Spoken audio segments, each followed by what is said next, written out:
Here we go. You go. Got it covered. Turn my vibrator off so it doesn't buzz.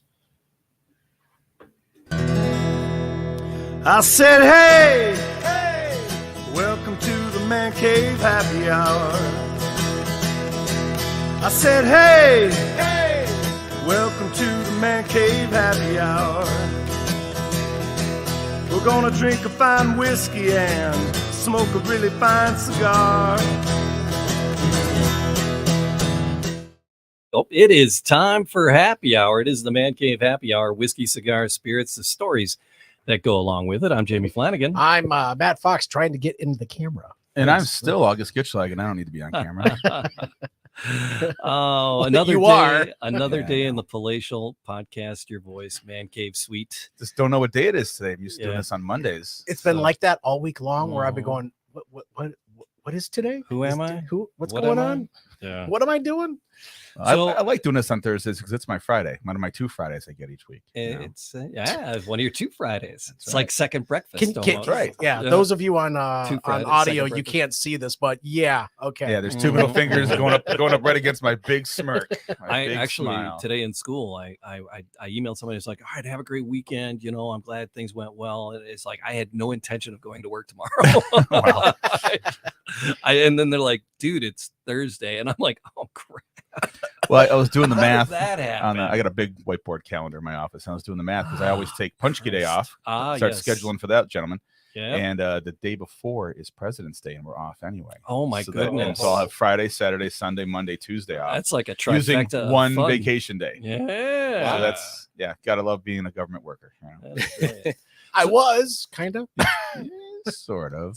You were a banker. You had banker's hours. I had banker's hours. But I had the government holidays, though. That's the thing.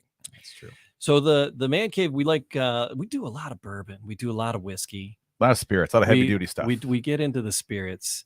Tequilas, barrel-aged tequilas. And Augie was like, you know what we should do?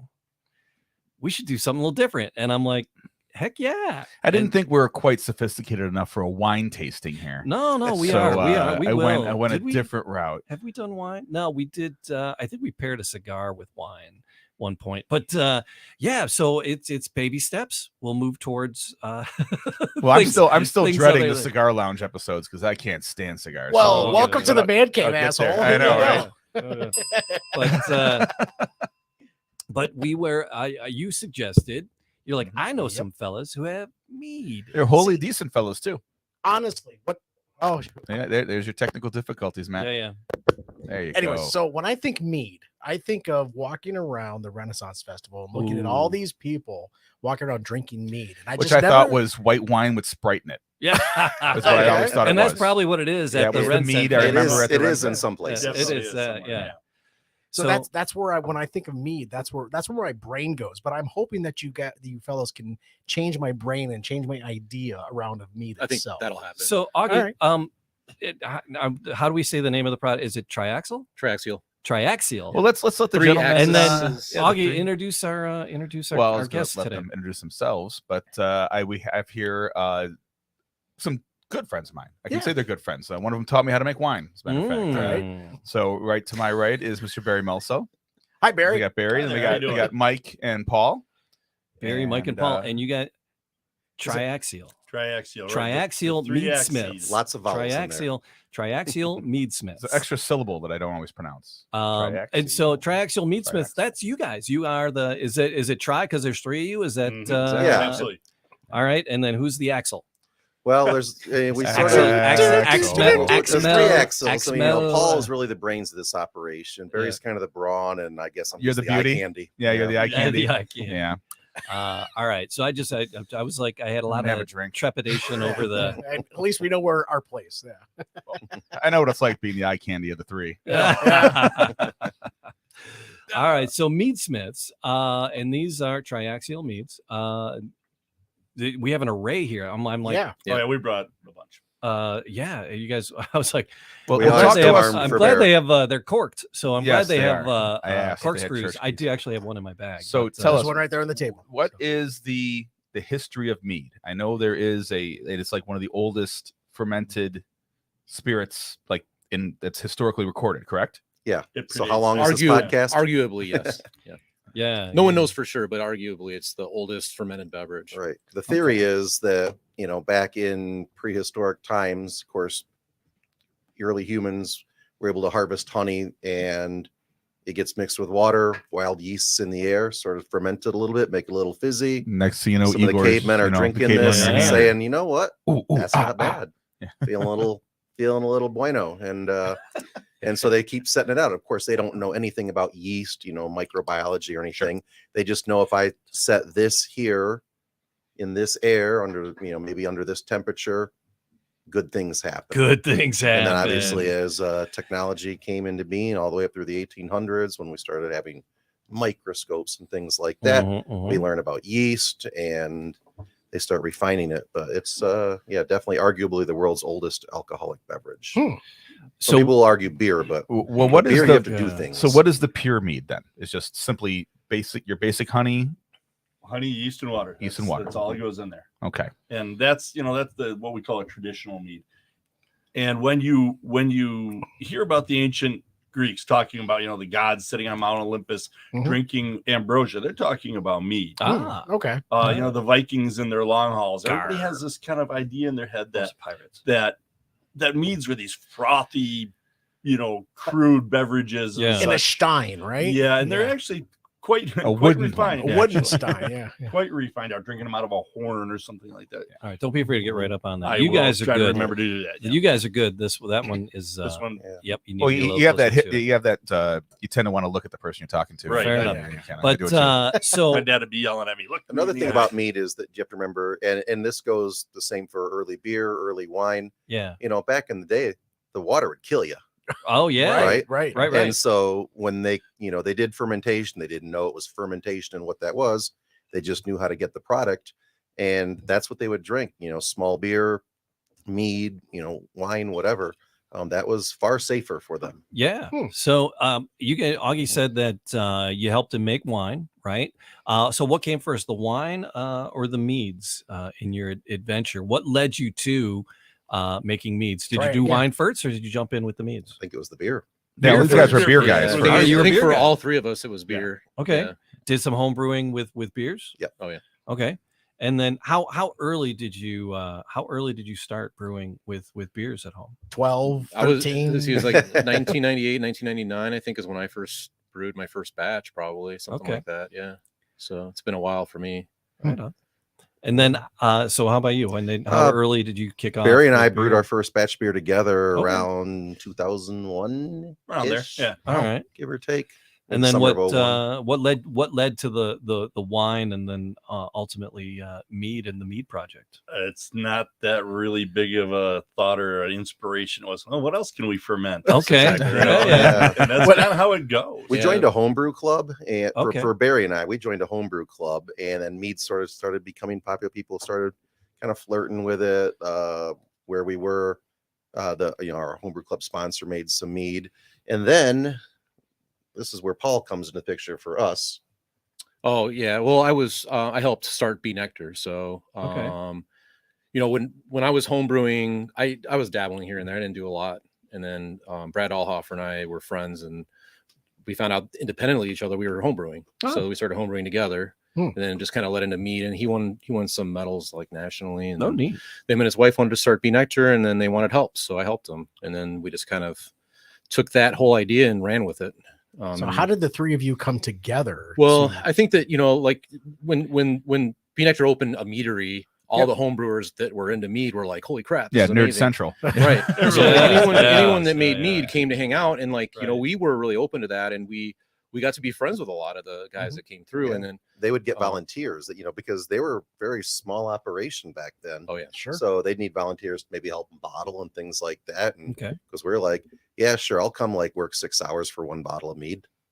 Happily. I've done it at Coonan's many times. It was good. I think that's called payola. Is that what that's called? No. The barter system. The barter system. I'm just playing. But there's that's as old as mead. A community, it comes together like a community, and building and sharing and crafting things and then sharing what you've come up with. I love that. So when did you say we're gonna make this a brand?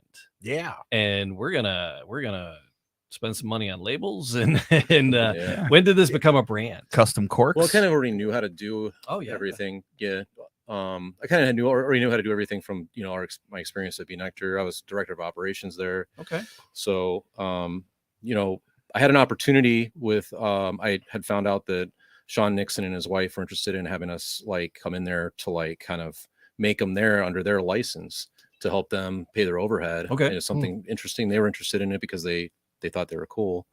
And so I approached these guys and I said, "Hey, are you guys interested in this?" And they said, "Yeah." And we'd been kicking and yeah. stuff around already. Oh, we're like, we got to do something one day. And Sure. Yeah. we ultimately got off our keisters and did it. Got an opportunity to do something. And so we have an arrangement with them. So we're making under it's made at Fourth Coast Cider Works. And it's, Okay. I mean, it is. Where is Fourth Coast Cider Works? So their production facility is on Lapeer Road, just north of where the Palace used to be. Oh, wow. Okay. Right there on M24. Yeah. Yeah. 1 mile north. Yeah. And then their tasting room is actually at Canterbury Village. Oh, it's actually a right lovely place to go have a. It's really really cool. nice. Yeah. Well, it's in the old stables, right? Yeah. So it's Okay, got a lot of history. So it's really cool in there.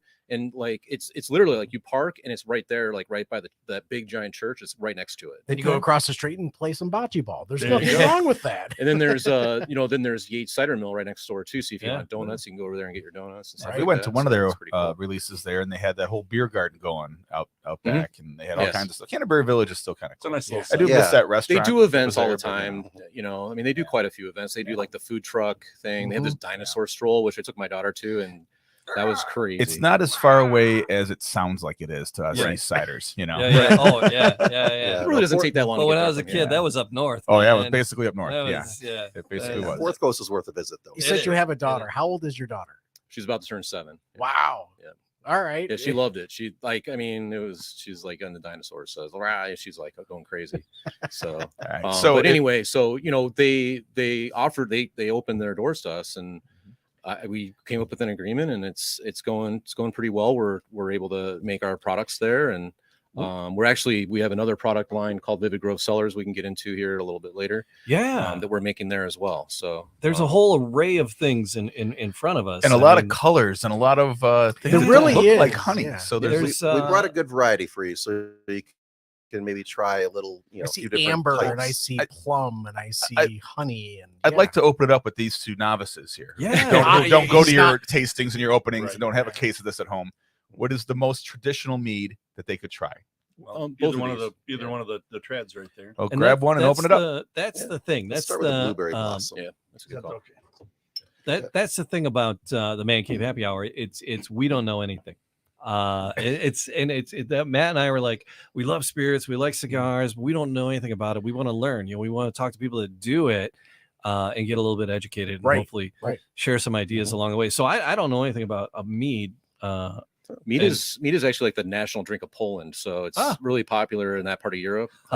Okay. And So we're going international. they're all okay. They're all going to be sweet, right? But they're Yes. not. We like to make the meads really well balanced too. So I mean, they're sweet. There's sweetness, but they're balanced in a way that it drinks somewhat like port. Like good that sign. one drinks Okay. out of all these. That one I probably should've drinks done like that port better, a little like- bit more than most. Because I Black and red do raspberry enjoy a mead. good port every once in a while. Oh, now you're Yeah. singing All my right, song. And So- so what we're opening now is a traditional mead. So that is, like Barry said, it's honey, it's water fermented with yeast, and that is it.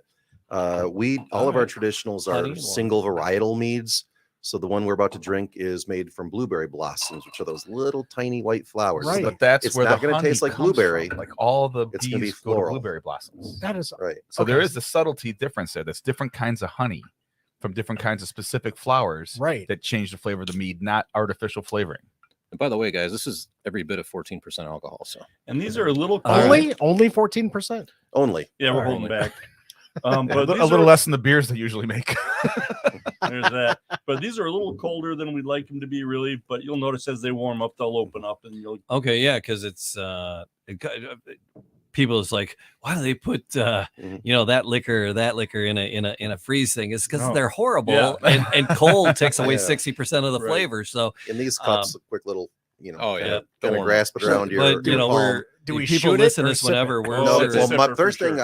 I would suggest Sniff is it. give it a good aroma. Yeah. Just, So right? Give it a I'm good. putting my nose in it, It's the way to and do it. I get the blueberry like almost right off the hit. yeah, it's definitely like a fruity honey. Yeah. Yeah. So there's no fruit in this. The honey is literally harvested just from the flowers of the fruit bushes, and the honey itself it is got a little bit of a backbone of fruitiness to it. This other traditional is made with a completely different type of honey, and it's a completely different flavor. It's kind of crazy how different honeys have different flavors without any artificial additions to it. Nothing. Because August said something earlier about the flowers, that for the blueberry feel from the blueberry flowers. Because that's what this is. This actually is taking me back to Keuka Lake in New York. We were actually doing blueberry picking this past summer, and this is kind of reminiscent of what I was smelling when I was in the blueberry patch itself. So you should get that floral aromatic. Yeah. How long does it take to ferment? And then is there any aging that happens with these at all?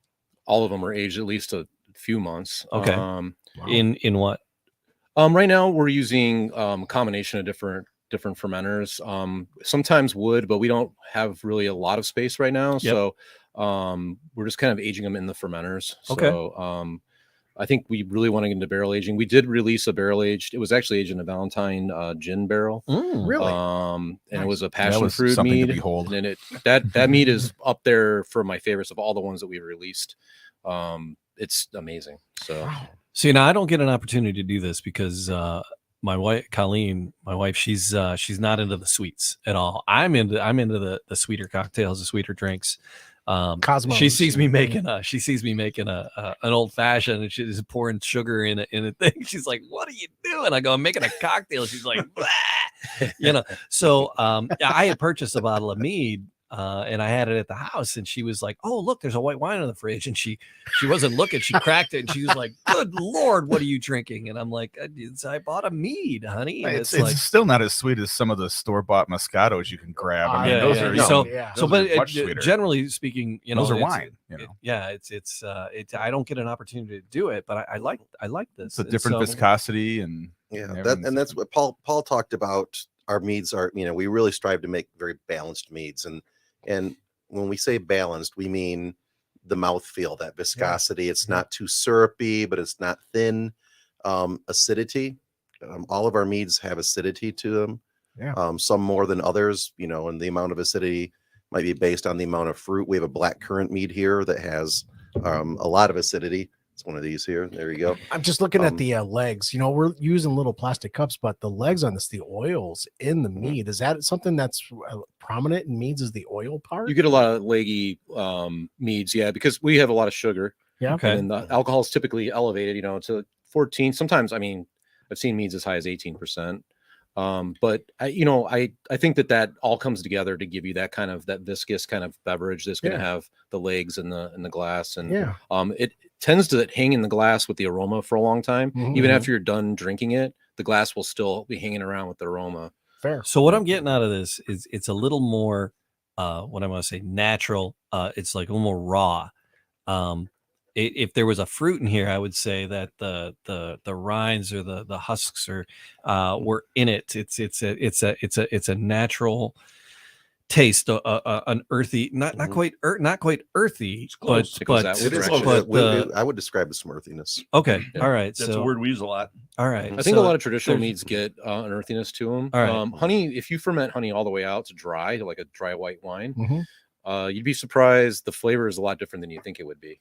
You're pretty much just left with flowers, right? It's like, so it's earthy. It just is that way. Like a flower blossom of some sort and earthy mix is what I get out of it. What I wish you had what I wish we had with us would be some of the actual honey we use, so you could compare the raw honey to the fermented beverage version. Oh, so blueberry blossom traditional mead. And that's one of the things of a good mead, from what I'm understanding, is that for me, it took me back to a place. Right. It took me back to when I was blueberry picking, and that's where this is coming from. Yeah. Right. Yeah. That is just a telltale sign of a very good spirit, if you will. So, but you said for us, that's a high compliment. You said this one was thank you. Honey. Matt's a very sensitive guy. You said this one. Shut up. You don't know me. So am I. So in here you said we'll hug it out later. You said this is just what is in this? Just honey, water, and yeast. Honey, water, and yeast. So why are you calling it blueberry blossom traditional mead? It's a blueberry blossom honey. It's a blueberry blossom. So the bees literally flew to blueberry blossom. We did this 20 minutes ago. This one is. Welcome to the podcast, Jamie. I'm catching up. Okay. I thought that's what that. So how do you follows. know? I mean, you're like, hey, Steve the bee. How do you know Steve the bee? It's like, Steve, no, seriously, Steve, today I need you to go to the blueberries and hit the blueberry blossoms because we're doing the blueberry blossoms. Well, how do you control make sure that? Steve understands that by dropping his house right in the middle of the blueberry patch. Okay. Yeah, so the- monoculture is the reason that it's available. All right. And you'll see, if you keep your eyes open, you'll see semis going down the road. Sorry about that. Yeah. With bee boxes on the back of them. You're like, wait a minute, are those beehives? Yeah. Yeah. So they're taking them to different places to pollinate. Right. I'll give you an example here. This other mead we brought is meadow foam honey. Meadow foam grows in Oregon. This honey, if you taste the raw honey, it tastes like super vanilla-y marshmallows. If marshmallows were natural and grew on trees, right, that's what it would taste like. Huh. This traditional mead that looks almost identical to the one you're drinking will taste radically different. Oh, totally different. Yeah. I would suggest maybe we open this one and don't threaten us again. Yeah, don't crack that without a good time. So going back to how we you have know, orange blossom honey. We have how do you know? It's like a blossom thermos. honey. It's like it's hot, it's cold. How does it know? How does it? Well, a bee can fly 5 miles in any direction from the hive, right? So I mean, you really have to have monoculture for that. Now, there's no true definition of like these varietal honeys as far as it's not regulated really. So you're kind of just going off the word of the beekeeper. Okay. But the thing is, with monoculture, you can tell. With monoculture, you can basically say that 80% of what the bees are collecting are from this flower. Okay. Now, with meadow foam's flavor. a little different. Meadow foam, the reason they know that is meadow foam is because at that time of year, it's pretty much the only thing blooming. Fair enough. Now, there's going to be some wildflowers mixed in, but for the most part, it's meadow foam. All right. But that and gives if you it some two have finished character. your blueberry blossom, I would recommend pouring another glass so you can really side by side those. Get a feel for you'll notice the difference. The difference, the flavor difference between varietal honeys can be the difference between an IPA, a Pilsner, a Saison, and a stout. The nose, I think I got some not like Completely grass, different, like tall grass, but not like lawn grass, like but tall again, there's meadow no grass. other ingredients. I already know that honey, this will taste water, very different from the blueberry. Just from the aroma. Yeah, just from the aroma itself. I'm like getting a little saffron in there. Almost. I don't know why. My wife said she thought it had saffron to it. Yeah, I agree with that. All right. See, I still get like a baking spice kind of thing. A little bit. Yeah. Wow. See, that's sweeter on the back end for me. This is a sweeter mead. Yeah. We finished actually sweeter. This one finished with more residual sugar. And it's there's all kinds of stuff happening there on your tongue. Yeah, this one's super complex. It's one of my favorite traditionals we've made. We love making traditional meads just because you can see how honey is so much different from one to another. It's crazy. Yeah. Grassy, very grassy. Not bad grassy, but then like long, tall meadow grass. It's the meadow meat vision. Like the hills are alive with the sound of bees. I got that vision. Sure. I bet you don't have conversations like this with whiskey, do you? Not yet. Depends on who's here. I'll tell you something. A nice whiskey and maybe like a mead chaser like this is really nice. Because you get that, you get all those really nice bourbon We can flavors, make that happen. And that little sweetness, Yeah, that's just saying. I could just see that, you said with a mead chaser. Yeah, just something to sort of sidecar. Yeah, a little sidecar of mead. I would have, for me, I'd like a nice good pour of a really nice bourbon, and then I'll take a mead like this in a small little cup and just kind of sip it, alternate it. And I like that idea. Can I get a Makers with a mead back? Is that what it called? You can get whatever you want. Well, think about it. Whiskey manufacturers are putting honey in them. Of course, a lot of them are whiskeys that need to be hidden with honey, but that's another episode. Well, definitely concur with that. So what's the shelf life on something like this once it's open? Well, these corks they're high quality corks. They have the triaxial name on the corks too. Yeah. Branded. Yeah, we had to go and make. They don't have around. No. So, but the I mean, I would say the shelf life on these is excess of 10 years. Okay, good. Wow. With the cork in it. Okay, good. Stored properly and everything, Open. right? Now, after you open it, I mean, I actually forgot about one for like almost maybe like a week and a half, and it still tasted pretty good. I mean, when you look at like vermouth and stuff like that, you don't want it sitting around too long either. This probably is a little bit less time than that after it's open, but But I mean, like if you buy a couple grandma bottles, had the same bottle of vermouth on the bar for 20 years. What you talking it had about? to taste terrible. I know. It had to taste It's terrible. like my And it does parents say had it the same- refrigerate when open, but it's been sitting down there. I've recorked our meads and stuck them in the refrigerator and come back to them 3-4 weeks later. And are they at 100% of what they were when you drink it? Probably, But I would argue 90. Yeah, right. Like it's still very Still- good. still very 60% of drinkable. this is still goddamn delicious. You said, and then you said stored properly. What is a proper way to store meat? just like wine, you know, like in your cellar in the basement where it's cool like all the time, Right. You know, not a lot of light. fluctuation. On its side. Yeah. Dark Yep, light. on the side. Yeah, Like exactly. store it in a cool, dry Right. place. And like Alright. Paul said, these are really high quality corks. It's real cork. It's not those corks where it's like compressed cork, but it's just got the Those real quirky disc on the corks. top and the bottom. Right. It's real cork all the way through. And so yeah, you gotta treat it good. And these will all improve with age from when they're packaged. Mhm. I'd say most of the ones we make probably will peak it in flavor sometime around between 3 and 5 years. Oh, wow. And then like that parallax has a lot of tannin and acidity. That, I mean, I don't know, sky's the limit. I want to hold on to a couple of bottles of that and open them in like 5-6 years and see what Wow. it's like. I was always told that white wines, those flavors won't change over time, like a red will. Is it the same with the lighter versus the? I mean, the honey is just a different. I don't think really that. not. Yeah, it's a different because- fruit because juice. that it's a has to different do with juice. tannins and Yeah. certain Okay. things in the grape juice that don't exist Don't in the exist mead. in the meats. Okay. A traditional mead really is not much different than these fruited meads in terms of what's in them other than the fruit juice, but in terms of aging, that is, Sure. it's gonna. I would I've had think- traditional meads that, you know, I've had a few turn on me too, but Yeah. like homebrew meads that I made years ago. Oh yeah. I opened a bee nectar mead recently that was 7-8 years old, and it was drinking beautifully. And I opened a different one, and part of it might have been my fault for bad storage on it, and it was still decent, but had fallen off. So do you reject the term honey wine when people ask No, about meat? it's That's honey okay. wine. It's honey I wine? use it Okay. often That's what it is. actually. Yeah. It's Yeah. probably a better descriptor. Well, because, most like, folks don't know The what question mead we're is. most often asked when new people show up is, well, what is mead, right? I don't know what mead is. I've heard of it, right? And honey wine is the best descriptor you can give. It's wine made with honey instead of grape juice. So, Yeah. so it's fair. So, we question might for work you. our way into calling it mead. So these are Yeah. 350 or 375 milliliter. Stop bottles. it, Jamie. Oh, is that where you're going? You're stealing my The question. last caller stole my thunder. Matthew, did We you both- notice the size of that bottle? I did, because I'm looking at what you Tell have me on about table. the size, Matthew. You really want to All go right, down ahead. this No, road? go ahead, go ahead, go. I'm sorry. I'm 12. Go ahead. No, so I'm wearing the looking at Toys R Us shirt. Yeah. I don't want to grow up. I'm 12 years old. 375 milliliter bottle. That's what the blueberry is in. They're right? all Yeah, they're all they're all 375. 375. These are all 375. Yeah, yeah. It's just those are I was Different I was- brands of bottles. I'll sometimes. tell you the Little reason. I'll tell you the squatted- reason in a bit after Yeah. your question. Yeah. All right. So packaging for mead, is this a traditional packaging bottle size for mead, or You'll see it a lot. I think that. I mean, how often do you see ice wine in a 750? right. Yeah, never. fair? I mean, it's just a better format for mead. Now, that being said, I've thrown around the idea of maybe we make a little bit less high end mead that's in a 750, but Right. I don't know. I just like this format. It's a good size to share.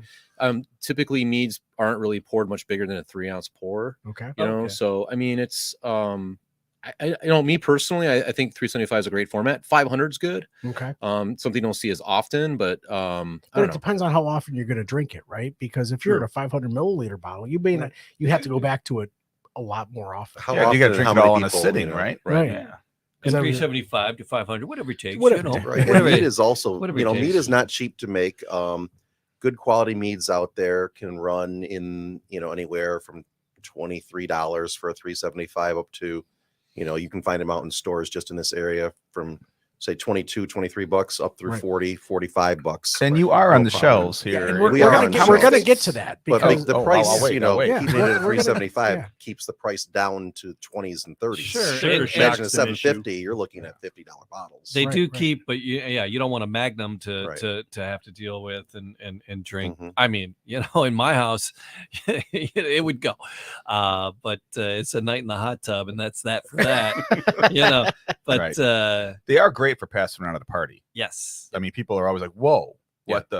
the?" And it's yeah. it's cool What's because that? like it breaks up. A lot of times, like people are just drinking like IPAs or something, right? Oh, And it just kind of breaks it up. It's like something. It's something cool and different to try, and it's they're great for that kind of thing. They really are. But the meadow one, that is like just a palate cleanser almost. Well, It's, the beauty of it is it the fact that just- there's no artificial flavors in those. They are straight, just the honey sourced. Our meats I went don't back have for anything seconds artificial. Never on the will. monofloral. So I So- just Well, that's to say, like, it's not a fruited mead. Not So saying you'll like notice artificial. the- I mean, there's no additional flavor. Right. Is what No, I meant to it's say. different no bottles. adjuncts. Yeah. The reason- artificial was the wrong term. I apologize. Because to my with- craftsman yeah. friends, with I apologize. Well, we only use like the whole fruit. right. you know what I'm saying? Right. Yes. with a bourbon and a whiskey, it's you brew it from it's in the barrel. It goes in the bottle. Game over. That's it. That bottle is that bottle now. In 20 years from now, it's not like, oh, I got this 20-year-old bottle of Canadian Club out of my parents' got a tax basement. stamp on it. Do you Don't know get how any many dust in my people glass have when you that? pour it. How much better is this going to be? It's like, well, Good luck. Yeah, pretty much the only thing it has to go for it at that point is if Not it's a- rare or not, right? or So- even none of them are. But none of those Yeah. Canadian Clubs. That's just collector crap. Then I had one, but I was like, oh, just it. And I'm like, I was searching. I'm like, it's nothing. All right, but, we got to pick another one out here. So we have four more choices. But these, it living in the bottle does a little something. It does a something little for something. these Oh guys. yeah, Does a little they something. definitely mature. That's Mike, great. which one are we picking? What do you think? Let's I go think dark. Let's go. Yeah, something we're gonna dark. go dark at Take this me- point. Is this the take me to poached? the By the dark way, side. this is the poached. I think we go with the blueberry. Yeah, I think that's a good choice. Blueberry. It's silky This is a smooth. mead. This Well, was why don't a- we read? I'd like to read that if I could. The description on the back of the blue, So- the blurb yeah. on the back of the blue note. actually? I know the before guy you that open wrote it, it. let- It's you have to it's quite tilt that. impressive. Oh, He's gonna have to tilt. are that. there So- are there little? Before you open Read it. it before we open it. So the blueberry blossom. That Do you not drink if you're pregnant, are considering impregnation. I don't. What's so fascinating about that? Other side. Oh, the other side. Okay. All Wow. right, so they they got got blurb, and these do have blurbs on the side of them. They do. They We do. We call them the I'm- liner notes. I'm Liner just notes. being a So the blue note, jazz's flex that takes a tone from ordinary to dreamland. Dreamland. An ensemble of wild blueberries provides, I don't have my readers, the rich berry flavor You're old. for the mead. A sip of smooth fruit delights. A breath reveals the rose petal nuance that takes her blue note up the register. Wow, you can read, Wow. Augie. Wow, I'm impressed. Mellow Madagascar vanilla, the hip backbeat to our melody of fruit and honey. Take 5 and dig this mead with our favorite cool cat. Ah, nice. August Yep. Gitschlag. And these are all Maine wild blueberries, so these aren't your typical grocery store blueberries. Yeah, these are the Okay. low bush berries. And they're the cool thing about those is that when like you get the blueberries from the store, inside is actually like a yellowish color. Almost. Okay. Those blueberries they're dark all the way through. So Where's they've the been, blue they've been food? sitting for a while on, It's here. on the branch itself. this Wow, is a we different found the variety of blue food. blueberry. Okay. Yeah. These are Maine wild blueberries. Where's the blue Fresh cup, food? fresh cup. Yeah, Fresh cup. fresh cup. Fresh Personally, cup. guys, I think this one, and they have one called 321 Jam, right? Yeah. I absolutely love them. Yeah, if you This love one's this those- one's near and dear to my heart because I had a part in Mhm, this. 3-2-1 Let's Ah. Jam is blackberry. This one in with, particular? heirloom rhubarb. Yes. Okay. Ooh, I got the blueberry right off the nose. Yes. Yeah, you can't miss it. Take one Yeah, down. it'll let pass you know it it's around.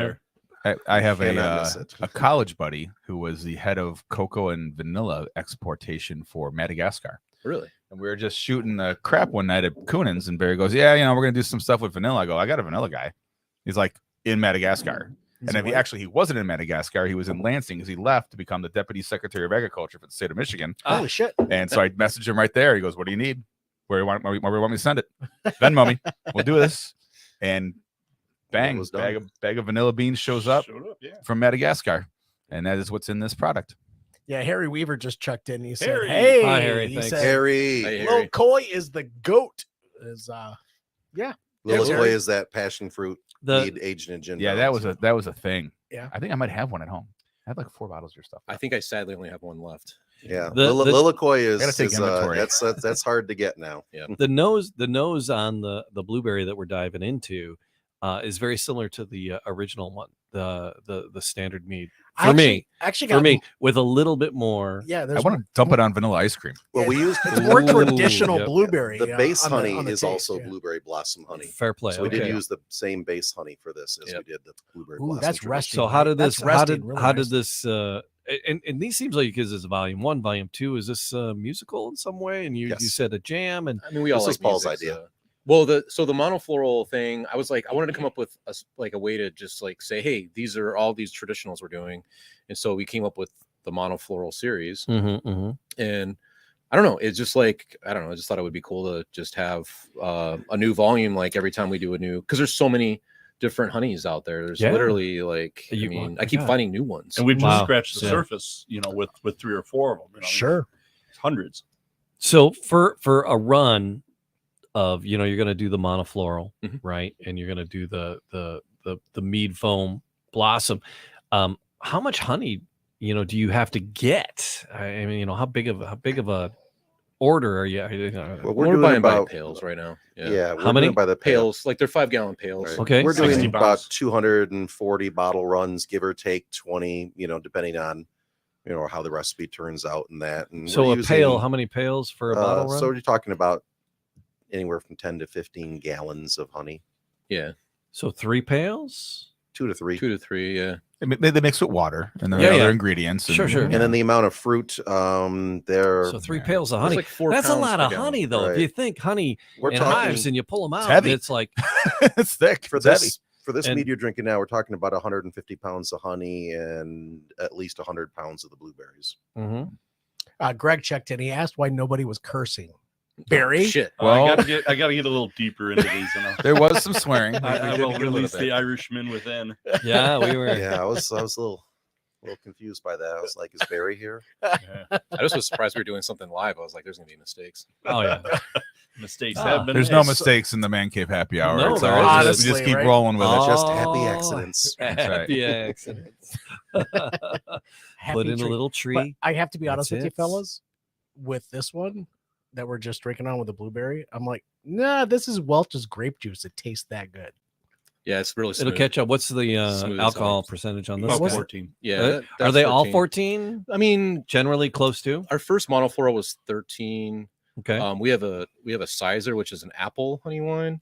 That one actually got up to 15. So I mean, it's everyone's a little different, but we're always like in that range, 13 to 15. right Sure. in there, so We're not making billy clubs to hit somebody over the head with, really. Right. So want we're to- coming from the bourbon world, But the where it's bottles like- are heavy yeah. if in a pinch. Right. They're doing love- this much of it, and it's 110 Right. proof. I pulled a bottle out the other day, and August cussed me out, and he called it demon liquid or something. It was like Devil juice? Is that what you called it? Yeah, it was like 100 proof, Yeah, and he was like, that barrel pick stuff. It just doesn't. No, Wasn't thank that the you.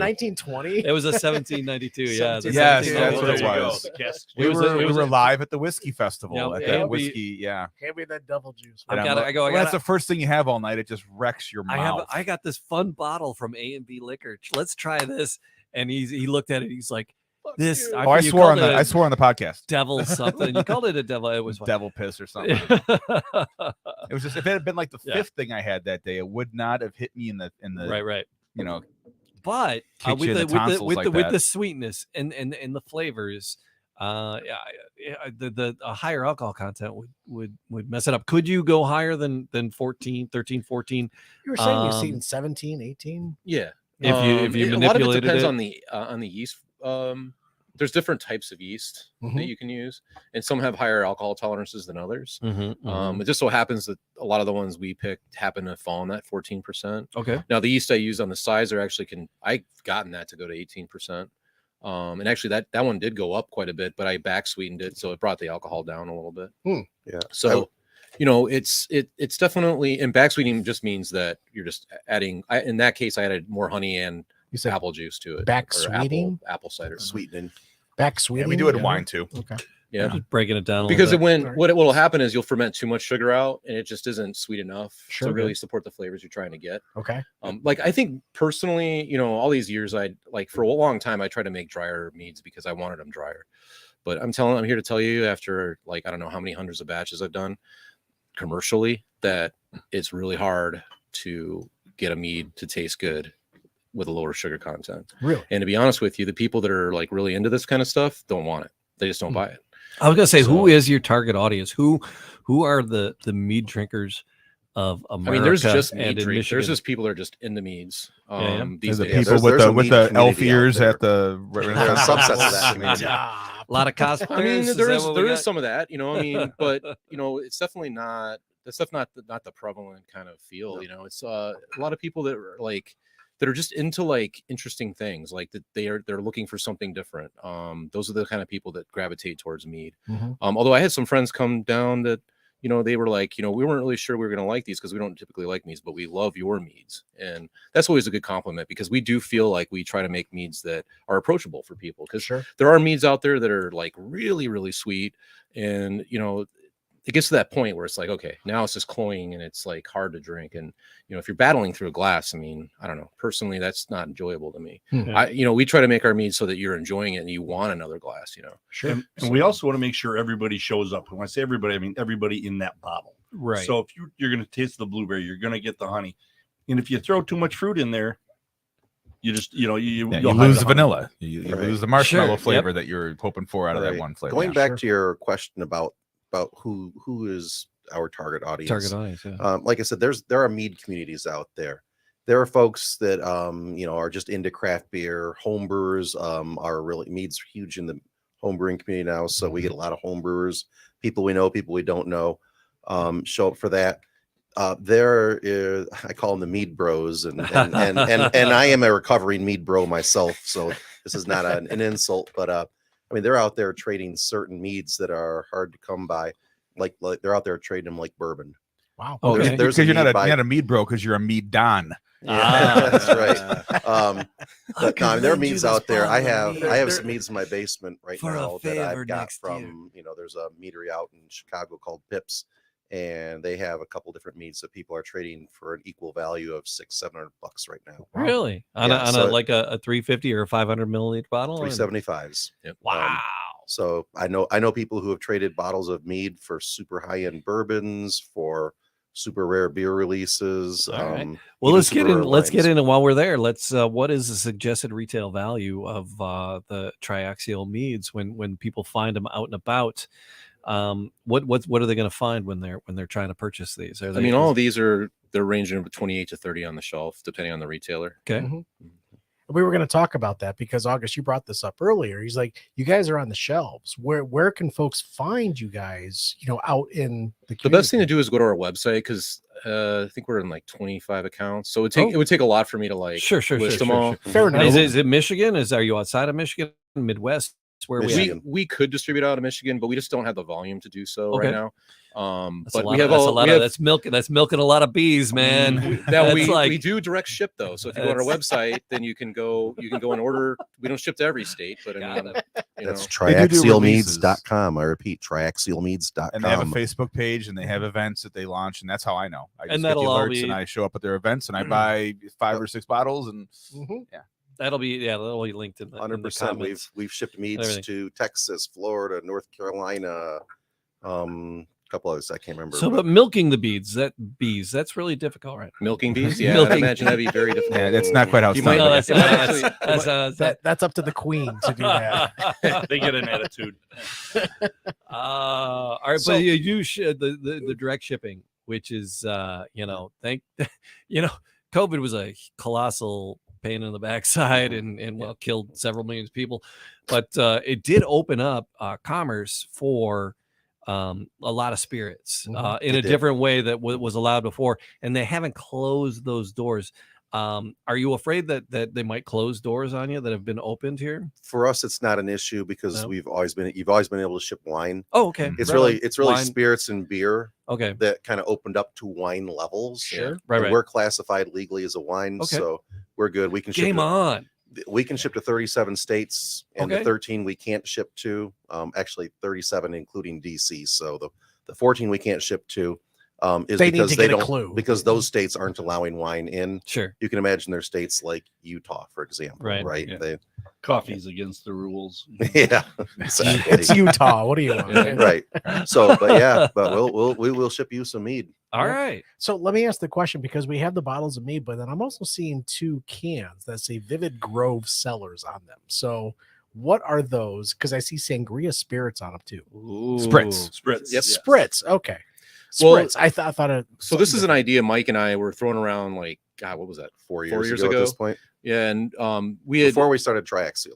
yeah, Right. and this Okay. this was when I had my Brewworks brand, which we won't get into today, but we were doing a sampling, and Mike helped me that day, and he's like, "Man, what if we did these like carbonated, lower alcohol sangrias or something?" And I was like, "Dude, that sounds amazing." So 'Cause all take the a mead sangrias in and the turn it market into are a sangria. Heavy, Right. thick, viscous, and really Sure. kind of gross. Right. Yep. Yeah, But so we it's called Zoshimokos. so we actually literally like I got the recipe. we actually literally like made test batches. We made like 5-gallon test batches, and we passed them out to friends and stuff. And literally, like did a everyone was survey. going crazy over it. We got a lot of feedback. And I mean, honestly, like, you know, it took a long time for us to get it like finally finished. But I mean, I don't know. Like, I think we're gonna do really well with it. So we launched it last summer. And we're doing self-distribution, so it's a little bit challenging to get all the retailers and stuff, but Yeah. I really want to focus on restaurants this year. Okay. You know, especially places by lakes and stuff like that. Like, I mean, look at that. Like, who doesn't want to take that on their boat? That's gorgeous. Yeah. Honestly. Well, that's dangerous coming out of a cooler. Yeah. Ice water. It's like, What's the alcohol content? These are only 6, so these are meant to like session, you know, to have a few. As Barry would say, you can drink a few of them and not feel dumb. Ah, And you know, I feel dumb all the and the time. beauty so. of these things is, you know, they're all wine and fruit. You know, there's no bullshit in these things. Ooh. You Finally. swore. You There it swore, is. Barry. Oh, There About you go. time. He popped organically too. He didn't force it. It just Yeah. kind of naturally came out. Greg, it happened. I gotta tell you. That's one of my favorite words too. Anyway, but it's good stuff. It's all You can have it out of the can. it's all good stuff. And the one you're drinking now is what we call our tropical peach. So it's a Michigan white wine base. And there's peach is the, you know, sort of your main player, obviously. It's got some mango, lemon, lime, orange, and ginger. A little touch of ginger at the end. I like that. Yeah, I got I'm susceptible to suggestions, but The power of persuasion compels you. The power of persuasion compels you. I am getting the ginger. This is You're a little bit of a this stuff ginger. is dating. It happens all the time. He actually is a ginger. He's just too old now. A recovering ginger, yes. Fair A enough. matured ginger. But it is mead one of the properties in here? Nope. Nope. No? This is wine. This Completely is, different So these are color. just the Wine and wines. fruit and- juice. It's a spritz, right? this is this is a big left turn from Okay. me. It's just another product. Like I said, we had this idea and we just finally got to the point where Vivid we're in a Grove. position where we could try to get it out there. And Okay. it's also it's in, I don't know, 20, 25 stores, something like that. Okay. Okay. In Michigan only? Yep, Or? Yeah. But all again, the meads you can and the buy these online, sangrias, too. basically Southeast Michigan, and then a few stores around Grand Rapids. Mhm. So if we're here in Southfield right now at the beautiful Podcast Your Voice studios, what's the prominent market we could get this at? Like Royal Oak, somewhere like that? Holiday Market. Yeah, Holiday There you go. Holiday Market. Market? There you go. Oh, Our hey. listener base is probably Holiday Market people. So Yeah. Right down the street from my house. Here there we you go. Right. There's a few on the All west right. side, right? Yeah, I mean, like it's been a long day. I can't remember all the retailers off the top No, of I my was head just right now. VividGroveCellars.com. You know, like There it Find is. us. Yeah. I know you want to be in Kroger and Meyer and all that, but it's right Yeah. now We they're don't. in the- We Holiday can't make Market's a enough good to be deal. yeah, able you to can't say make that. enough, right? You can't. Right. produce Holiday Yeah. Market around here is the bigger market that has it. Yeah, yeah. Ann Arbor Farms. Okay. She does well with it there. Zaytuna's Um, Liquor in yeah, Zaytuna. Rochester. And Hills. everybody loves Neighbor Zaytuna's. Neighbors shop in area. Berkeley. Yeah. Oh yeah, the neighbor Yeah. shop. That's a cool little store if you've never been That's a in there. great little store. Which one was that? The neighbor shop is in downtown Berkeley. Oh, It's just it's a really About cool 1 mile like from here. That's right here. That's right down the she- street. yeah, she's got a 1 mile little, east she's of got a here. little kitchen. She's got some really good food, and then Great pizzas. you know, just a really cool little shop. Yeah, she's got a lot of local stuff there. love it. So, Right, but yeah, let's I mean, crack the other one. again, if you go to our website, like if you go to triaxial.com, you'll find Vivid Grove as well, Yep. and these can be bought online as well. Yep. Triaxialmead.com. Triaxialmeads.plural.com. Meads. Yep. And then MEADS. VividGroveCellars.com. Underscore hashtag. As long as you go to one, I've got a link to ampersand, the other. So, and you can Google it. dot, dot. We're indexed on Google. So, But It's all- if you start searching triaxial mead, you'll come across it. And again, all the links will be in the show notes, descriptions and show notes and what have you. This other like and subscribe. This other sangria looks and smells like the sangria that I was expecting. This is a that looks ready sangria. Yep. Wow. This one is a red wine base, of course, Michigan red wine base, and it's got blackberry, cherry, and then some citrus. Can you divulge what Michigan raspberry wine you're in cahoots with? It's a Michigan wine. All right, fair enough. Yeah, I could see this in some ice and with the oranges floating in it, and it's just like whoa. Because it's on the same parallel, up on the wine side. It's somewhere here in the hand, somewhere in the hand, somewhere below the bridge, somewhere in the hand, below the bridge. All right, troll wine. One of the really cool things about this particular product. Are we trolls to those people up there? Yeah, we are trolls. Yeah, for sure. We pretty much are. One of the things about this product, though, is we try to do rule of thumb tasting. With people like, do you usually drink white wine? Do you usually drink red wine? Oh, and so our white wine drinkers will drink the red one and go, well, I like that one better. So and really, vice versa. And absolutely. And so people make different decisions based on these things. Well, we've jumped on a few different tastes here today. I've had some water in between of the serious, nice red wine sweet tart thing happening with this. It's sweet, it's tart.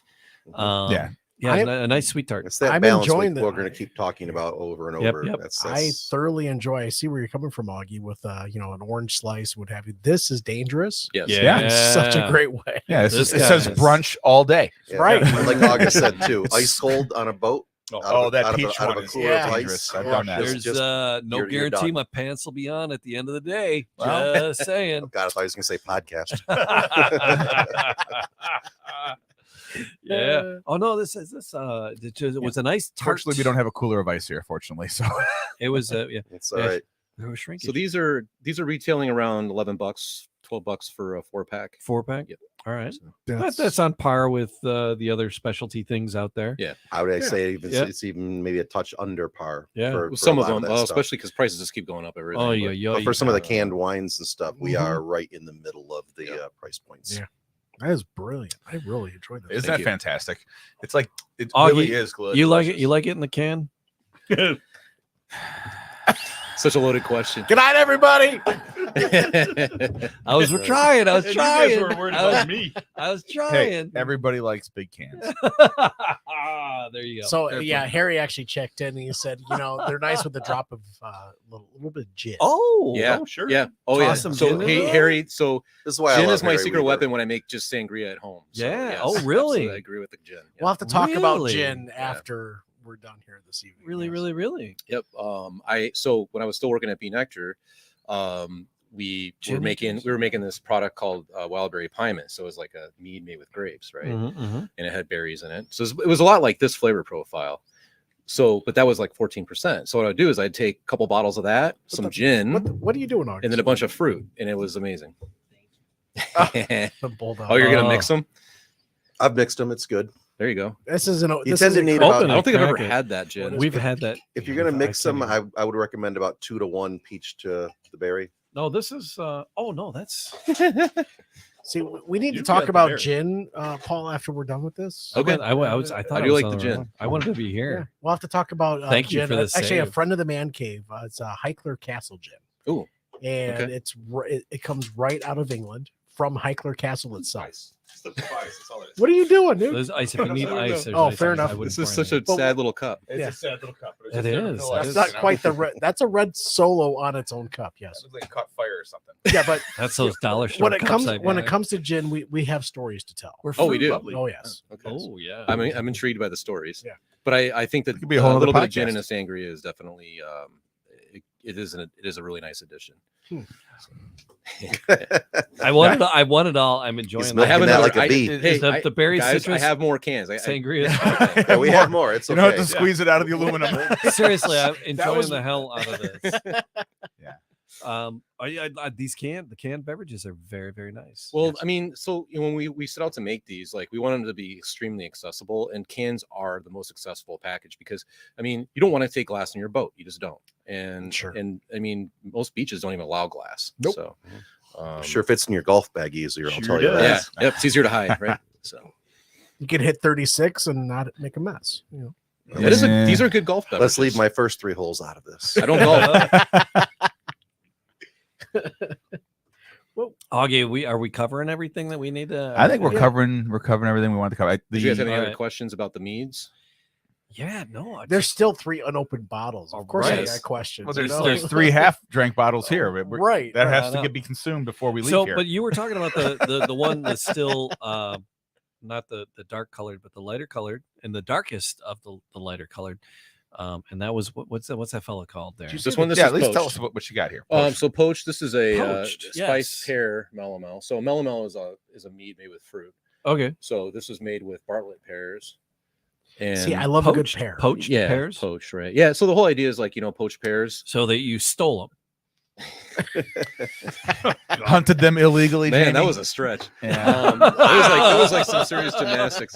But no. So the cool thing about this one is I tried something new with it, which I wasn't quite. Pear is really hard to get the flavor to come out on. Sure. And so when it was done fermenting, I was not happy with the level of pear flavor I was getting, and I didn't want to use concentrate or anything like that. Right. So I thought, I had some dry pears. So I was like, I'm just going to age a little bit on some dry pears for a couple days and see what it tastes like. And it was really cool. And so that's what I did with this. And it has a much deeper pear flavor from it. It's really interesting. So it's like something new I'd never tried before. And I actually want to do more of it to like see what happens. So you took the dry, you had the mead going. Yeah. I fermented it all the way out. Right. Yeah. And then we back sweetened it because it did dry out a little bit more. So we came back with more honey, but there's no way to like add pear juice. Sure. You don't want the pear flavor is so subtle to begin with. Right. Exactly. Right. That was the problem. And I mean, I kept fermenting more pears. I kept throwing more pears in. Barry's like, how many more pears again? I'm like, dude, I need more pears because he was getting them for me down at Eastern Market. Yeah. So bringing them back. I was like, I needed 2 more cases, man. He's like, come on. We have a banana story like that. We put 160 pounds, 160 pounds of yeah. Bartlett pears went in. Barry and I went banana dried pears. I bet you have. So I really found want to rephrase that, dude. So I found dried pears that they were just dried pears. There was no added sugar, no sulfur dioxide or anything added to them. And it took a little bit of mead with them, which was unfortunate. We don't have a press or anything, but it was worth it because I feel like the flavor's deeper from it. And I feel like this one's going to age well because the spices tend to be a little overwhelming. Like you don't want to underspice it because it won't age well. But you don't want to overspice it because you want it to drink well now. Well, Paul, we just got to open that one now because you've really spent the longest time explaining that one than any of the other ones. So we got to give that one a taste. I feel like at this point. Yeah. All right. So is this a good one to top it off with here? The poached pear? I think any of them are. I stand by all the stuff we make. Yeah. I mean, out of all these sitting on the table that are not open yet, I mean, this is my favorite, but that's just because it's like probably. That's the one I was manhandling earlier. This is one I worked really hard on too. So, I mean, out of the 2, I think this one drinks a little bit better personally. And which one is that? This is the black. This is a black and red raspberry mead, which is a really popular flavor profile. You know what? If I saw those 2 labels, made with raspberry those two labels on a shelf, I would pick the black and raspberry mead. But I honestly believe I'm not a pear guy. They make one called 3-2-1 jam. We talked about this. And that one tastes like Yeji to me, but a better version of Yeji. Really? So should we do a comparison? There's a bottle of Yeji. There is a bottle of Yeji. We don't have the Right, 3-2-1 let's jam here. Right, there is a bottle of Yeji in the building. And I explained it to my parents. I'm like, you're gonna like this. It's like a better Yeji. Oh, they're like, oh, okay. And my mom was all over it. So all Christmas right. sitting there sipping on it. Christmas Eve. I think these fruited meads like really have a lot of like common ground with a lot of other beverages. So you get with that some a lot. brandies. Yeah. You know, that's kind of what I was thinking of. I even had we did a barrel aged mead one time. Here, you want to cork it? Or which one are we doing? The pear or that one? That one in your in Mike's hand. Yeah. The burst and bloom. So the let's try it. The cool thing, we did a barrel aged mead at Be Nectar one time, and someone told me it tasted like a Sauternes, which I thought was a really good compliment. Oh wow! Yeah. I have a bottle of Sauternes for my grandparents' wedding. I still have it's probably amazing. It's still got all the stamps on it. I got the two That's bottles cool. that were the table wine at my grandparents' wedding right after World War II, and I have those bottles. Yes, that's brilliant. Yes, pretty cool. So, fellas, we're opening up all these bottles. Do we have to finish all of these bottles? I don't think so. We can each take a bottle, cork it, take it home, share it with the wife. We'll be happy to leave. We can. Yeah, you can leave them here, and if you want to finish them later. You know, I gotta drive. I'm not gonna run away. So apparently I am. It is movie night in Mr. Flanagan's class tomorrow. Gotta love it when the AV kid rolls in the old laser disc player, right? You gotta roll the. It's a little bit different when we were projector kids. aside They used to have to for the bring in film the strip big giant projector. thing, but Remember you that know, it's beep-doop? like, Yeah. You turn So All right, so burst this is and bloom. burst and blue. And then you said, "Well, this is your favorite." it's a favorite meat I've made, and I mean, it probably is my favorite meat I've ever made, actually. Really? Yeah. What makes it your favorite? It's just it hit all the things I wanted. Like, I mean, it's hard to do. Oh, okay. It's got that base. It has the same base aroma. I get blueberry, like, because we've been drinking a lot of stuff that has blueberry. Yeah, I I mean, don't know if it's- that's my palate or So black raspberries are like somewhere between red raspberries and blackberries. okay. But they're different. You can't get the flavor from anything but a black raspberry, and they're really hard to get. I'm not really sure why. But we found some. So That is. So can you do it again? This is So- just. That's tasty. Sure. This is fucking All right. lovely. There it is. I get that reaction a lot. This is a really good meat. Yeah. That is tasty. That is really tasty. It's also the sweetest meat I've ever made. Oh, is it? Yeah. See, I don't Me, get. I don't we've make been sweet drinking a meats. lot of sweet. But you gotta I'm not understand. getting a lot of sweet. I don't make I'm sweet I'm the meats. sweet meat guy. All right, yeah. I don't. These I guys don't. are like, "Are you sure you want to go?" Yeah, I like my pancreas. I don't go for real big. Michael sweet meats when I Sweet make 'em. Spears. Yeah. That's what they call them. I like them. I like them. You know, this is about as sweet as I go, and you had to. I mean, this is the acidity here needed it. You have to balance it. Yeah. You know, same with the parallax. That needed to be sweet because it's, you know. And these are it's, black currants, which are they're very tart. tart AF, as the kids say. And then, Well, they're tart as fuck. You can say that. well, I can say Which that. is my I'm a jam. teacher, I can't say that. I hunt down tart beers. I look for tart sours. I like the tart flavoring. That's So why now I I love just that regular. hunt down It's tart. just This the right one amount of actually tart. has You know? the Tart cherries. That's my jam. I love that kind of stuff. yeah, this one has the most residual sugar out of all our meats that we've made. Yeah. But it doesn't taste the sweetest because of all the Right, black because of the currants. tartness. We also aged it on cacao nibs, which kind of gives a little earthiness and mellows it. It really just ties everything together. You were saying tart, and this one right here on the back end, the tartness and the dryness kind of hangs around. This meat a is going to little bit. age does. really well. This Yeah. meat will age 10 years easily. Mhm. Yeah. That's 100%. that's interesting. That's it's a different mindset from the others. You know, the bourbon is like, you drink once it's bottled, that's it, you drink it. But these are you may want to hang on to and age for a little bit. And they do change. Yeah, They change considerably. I can see sometimes. this aging really well. It does. So- The tannin content, the acidity, the sugar content. I mean, it's going to age really well. There's just Yeah. no doubt about it. Yeah, and you want to talk, spirits? I had a glass of this a few weeks ago, and I put a shot of really nice high-end rum in it. Mm. Oh, and nice. Yeah. It was delightful. So unlike the beer snobs that make their craft beer, you're not opposed to mixing your products with No. other things. We always tell people drink it the way you enjoy it. Do And that is Ah. exactly we've what heard I've that a number of times. I've told yeah. that to I'm people known at for beer blending festivals. everything. Yes, I Like, said, I like, literally, if you like it with this splash of cherry rhubarb seltzer in it, then if it's better Yeah. to you, then if you'd like that for your Actually, stouts, do it. these you know? meads are really good to mix with that kind of thing because if you want something just bubbly and like cut down the sweetness, it's a good way to do it. Yeah. It really is. Yeah. definitely. You could mix this with prosecco. And actually, Mike here is You know. Mike here is the king of mead cocktails, by the way. Is he Yeah, now? At our we've done mead cocktails on National Mead Day, which is the first Saturday in August. We usually do a big release. You're and welcome. One of the things somebody had to be first in there, right? Yep. Is the rock in That's here? the name of my Yeah. porno. Yeah. But anyway, so we did mead cocktails. We had a chocolate mead that we made, and I was making mudslides with it. We've done. We had the Lilikoi, the passion fruit mead. I was making frozen daiquiris out of that. I think this is something we should put on the calendar, gentlemen, as where we should be live podcasting from. Oh, absolutely. Yeah, mead day. Mark it on your calendar for Mead Saturday. day. First First Saturday in Saturday of August. August. All right. Big deal. All right. It's a fun Which day. is going to be and- an awful day for me because the election's always the first Tuesday in August, and I have to work that whole day, and That's as will your- Barry. That's But- your fault. That is your fault. Hey, someone has to keep this Hey, stuff. You're right. You're Them right. ballots In don't line. stuff themselves, man. Yeah, right. there we go. Yeah. No, I think those at least- Chads I think just at least don't Barry dangle feels a on their headache own. coming on already. Yeah. I have thoroughly enjoyed having my mind changed. Yeah. Based when we started this evening of what my thought of mead was to where we are now. Thought we were going to show up with big helmets with horns. Yeah, right. on them, Horns on them. I was Which the hoping. Vikings actually did not wear. They But didn't do that, no. I remember I was- getting mead at the Renaissance Festival 15 years ago, and it tastes like white wine with Sprite in it. Right, And that's yeah. what I Yeah. thought mead Yeah. was supposed to be. And, Chance it and was. my mind And has- probably what it was. Yeah. and you have thoroughly changed my mind as to what mead really is. I almost said weed. Yeah. I mean, we can make it a modern show. beverage. You can make it, kind of the way that people have it in their head, but you can make it a really fine modern beverage. And I mean, we're really in an age right now where there's a lot of it out in the market now. Yeah. Really good mead makers now. I mean, when we first started Be Nectar, there was really nothing. And now it's like, I mean, there's a lot. Do you do cocktails with these at all? Oh, yeah. Yeah.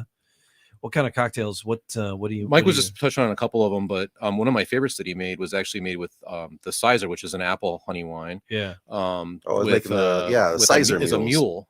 Right. Okay. And I never had the combination of like a mule, like ginger and all that with apple. And I thought, this is amazing. Like it just was so good. Okay. Yeah. He had his doubts too. I did. Right. I did. Because that why are you messing with my stuff, man? That a little bit, I was like, that how you apple doing? mead was, first of all, that was our first national gold medal Okay. that we ever won. And that was one of Paul's.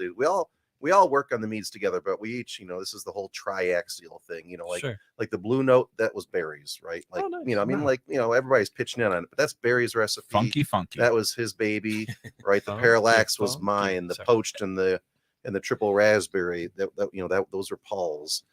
So yeah, Paul was a little shaky and he's like, "You're gonna do what with the apple mead?" Right? But I don't know if you ever had a cider What are you mule. doing with my baby? I was out in Vermont. My wife and I were out in Vermont, and one thing I noticed, and I had one, is that everybody out, hard cider is huge out there, and everybody's making these Moscow mules with hard cider, and they were delicious. And I was like, "Yeah, okay, here we go."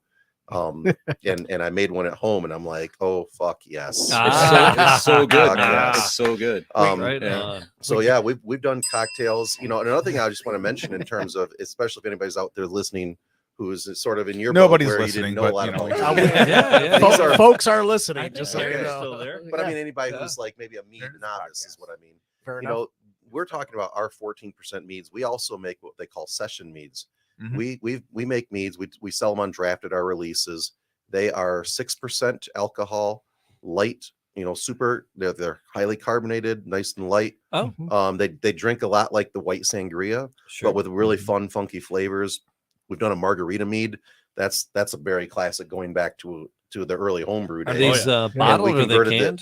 They're not either. They're draft. They're just draft. Draft. We're probably Go into the releases. Go into the We're probably releases. going to make is a those thing. under this brand. Even better on draft. We do want to release those as That's what we did. a packaged commodity, but Sure. we're probably gonna do it under the Vivid Grove brand. We want to leave Triaxial as like the higher end bottled. Sure. Yeah, but those meads exist out there. You can find them in stores. Be Nectar makes some really good ones, and there are some other ones out there as well. And then there are meads, you'll find meads that are somewhere in the middle. You'll find 8%, 9%, a little lighter in body, maybe not so bold in flavors as like maybe what you're drinking tonight. But mead is not, what you're drinking tonight is sort of our take on, more classic meads. But if you're out there looking to explore mead, go to a store like Holiday Market, go to Zatuna's, if you're out in Grand Rapids, Horrocks, right? Support local, right? There's a lot of, when you go into find meads, there are meads in the west side of the state and the north part of the state. They're all out there. Try them, and you'll be shocked at the wide range of, mouthfeels, flavors, alcohol contents, carbonation levels. Mead is, you cannot put it in one silo. Yeah, my mind has been changed. How many different expressions do you have at it, like current? How many different expressions do you keep in stock right now? I think we have 8, but some of them are almost sold out. Like the next time we're open, which I wanted to come up with a date today for this podcast, but we didn't get around to it. Sorry. But we're gonna be open in February, one of the Saturdays. So look, keep in touch on our Facebook page or sign up for our newsletter. But that's triaxialmead.com. Meads. Meads. Is it on the Facebook? Is that Smiths? It's probably Triaxial Meadsmiths on Facebook. Yeah, but the actual website is triaxialmeads.com. All right. And you can Google it, it'll come up. Just Google Triaxial. If you Google Triaxial Mead, what will be the result? Fair enough. We're selling out of some stuff, but because we're doing actually really well in the retailers. I was kind of curious because mead doesn't move very quickly at retailers. Yeah. But I'm getting reorders, so it's good. It's good. But with these, it's like natural products, right? And it's like, okay, these blueberry bees in this blueberry field, it's like, oh crap. it was a crappy blueberry year. We can't do blueberry this year. So do you run into these, just natural availability of ebbs and tides? And we see what's out there and say, what can we make with it? Okay. Right on. Huh. Yeah, 2012 was a notoriously bad year for apples, cherries, and honey in Michigan. All right, so let's give you an example of that was pretty much actually like Armageddon as far as that's concerned. There was no apples, there was no cherries, and there was really no honey because there was no. Is that the year they had the early March? The March, it was like really 90. Hot it was like 90 degrees in March. Froze again. Yes. The bees were out like trying to pollinate. There was nothing to pollinate, and then all of a sudden it bloomed, and then there was no bees, and then all the trees actually then they had a snow day. That's like me at Hamtramck Fest. I'm out trying to pollinate. There's just nothing. Oh man, what? All right, you were blowing. Thank you guys for coming all the way to Southfield. Overshare. Well, Mike drove like Mike drove like a whole. I put it in Google miles. Maps. I knew where it was. Just got looked earlier, but it was like, I think 6 minutes. I live 2.5 miles. That is right on. I live in Clarkson. Jerry lives up in Rochester. So. No, but triaxialmeads.com, and all the links will be in the descriptions of the videos and the audios. And awesome, gentlemen, thank you. Honestly, thanks for having us. us. Appreciate it so much. I've enjoyed it immensely. Yeah, August. These guys are much nicer than you said. Yeah, no shit. What the hell? They're also a lot nicer than I told you they'd be. I was expecting a throwdown, man, but here we are. No, I knew this was going to work out well. All right, so here we go, gentlemen. We'll do it, and I want to do it again when you new variations and new expressions. We'd love to have you back. Love to be back. Yeah, we'd love to raid one of your summer releases and set up shop in the parking lot there, and you can do live. Just tip a few at the August celebration. So that's right. Cheers, gentlemen. Cheers, gentlemen. Cheers. Paul, Mike, Barry, thank you guys so much for coming out. Thank you. Joining us here in the Man Cave on a Thursday night. Woohoo! See you, fellas. Good night, everyone. Good night. Peace out.